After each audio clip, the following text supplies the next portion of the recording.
माँ काली की कथा। माँ काली का रौद्र रूप और रक्त बीज वध की पौराणिक कथा। हिंदू पौराणिक कथाओं में माँ काली का रौद्र रूप सबसे भयंकर और शक्तिशाली माना गया है। यह कथा मुख्य रूप से दुर्गा सप्तशती और देवी भागवत पुराण में वर्णित है। माँ काली का यह अवतार सृष्टि की रक्षा और अधर्म के नाश के लिए हुआ था।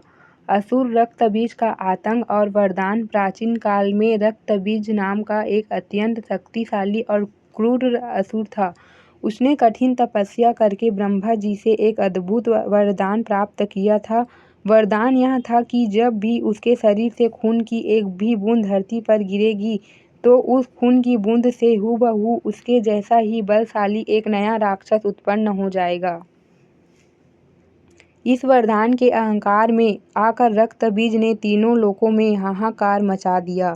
उसने देवताओं को पराजित कर स्वर्ग पर कब्जा कर लिया और ऋषियों मुनियों के यज्ञ उजाड़ दिए। चिंतित होकर सभी देवता भगवान शिव और ब्रह्मा जी के साथ आद्य शक्ति माँ दुर्गा की शरण में गए और अपनी रक्षा की गुहार लगाई। युद्ध का प्रारंभ और नई चुनौती। देवताओं की प्रार्थना सुनकर माँ दुर्गा ने देवताओं को अभय दान दिया और रक्त बीज से युद्ध करने रणभूमि में उतर गई। देवी दुर्गा और रक्त बीज के बीच भयंकर युद्ध छिड़ गया। माँ दुर्गा ने अपने दिव्य अस्त्र शस्त्रों से रक्त बीज पर घातक प्रहार किए, लेकिन जैसे ही देवी के शस्त्रों से रक्त बीज घायल होता और उसके शरीर से रक्त की बूंदें पृथ्वी पर गिरती, वैसे ही हजारों नए रक्त बीज पैदा हो जाते। देखते ही देखते रणभूमि करोड़ों राक्षसों से भर गई। जितने अधिक राक्षस मारे जाते, उनकी बूंदों से उससे दोगुने राक्षस खड़े हो जाते। यह देखकर देवता अत्यंत भयभीत हो गए। माँ काली का प्रागट्य और रौद्र रूप। इस विकट परिस्थिति को देखकर माँ दुर्गा अत्यंत क्रोधित हो गई। उनके इस भीषण क्रोध के कारण उनका माथा काला पड़ गया और उनके भार से साक्षात माँ काली का प्रागट्य हुआ। माँ काली का यह रूप अत्यंत डरावना और विकराल था। उनका रंग कोयले जैसा काला था। आंखें लाल अंगारे की तरह चमक रही थी। जीभ बाहर निकली हुई थी और उनके गले में नर मुंडों की माला सुशोभित थी। माँ काली ने रणभूमि में आते ही अपनी भयंकर हुंकार से दिशाओं को कंपा दिया। उन्होंने अपने हाथों में एक विशाल खप्पर और तलवार ली।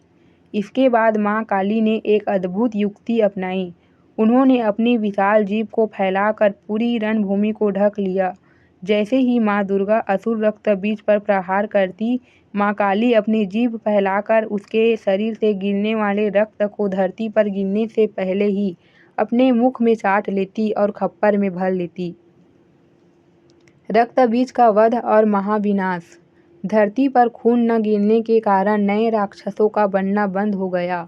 माँ काली ने रणभूमि में उपस्थित अन्य सभी राक्षसों का भी संहार कर दिया। अंत में शक्तिहीन होकर असली रक्त बीज भी मारा गया। इस प्रकार माँ काली के रौद्र रूप से सृष्टि को उस भयंकर संकट से बचा लिया। भगवान शिव का काली के चरणों के नीचे आना। रक्त बीज के वध के बाद भी माँ काली का क्रोध शांत नहीं हुआ। वे लगातार राक्षसों के शवों को छिन्न भिन्न कर रही थी और उनका विजय नित्य जारी था। उनके इस रौद्र नृत्य के वेग से पृथ्वी कांपने लगी और ऐसा लगा कि पूरी सृष्टि नष्ट हो जाएगी। सभी देवता एक बार फिर घबरा गए और भगवान शिव से प्रार्थना की। माँ काली के क्रोध को शांत करने का कोई और उपाय न देखकर भगवान शिव स्वयं उनके रास्ते में शमशान की भूमि पर लेट गए। युद्ध के उन्माद में माता काली का ध्यान नीचे नहीं गया और उन्होंने अपना पैर भगवान शिव की छाती पर रख दिया। जैसे ही उन्हें स्पर्श से यह एहसास हुआ कि उन्होंने अपने पति शिव पर पैर रख दिया है, वे चौंक गई। लज्जा और पश्चाताप के कारण उनका क्रोध तुरंत शांत हो गया और उन्होंने अपनी जीभ दांतों तले दबा ली। इस प्रकार संसार महाप्रलय से बच गया। सीख। माँ काली का यह रौद्र रूप हमें सिखाता है कि जब पाप और अत्याचार अपनी सीमाएं लांघ जाते हैं, तब बुराई के समूल नाश के लिए शक्ति का उग्र रूप धारण करना अनिवार्य हो जाता है।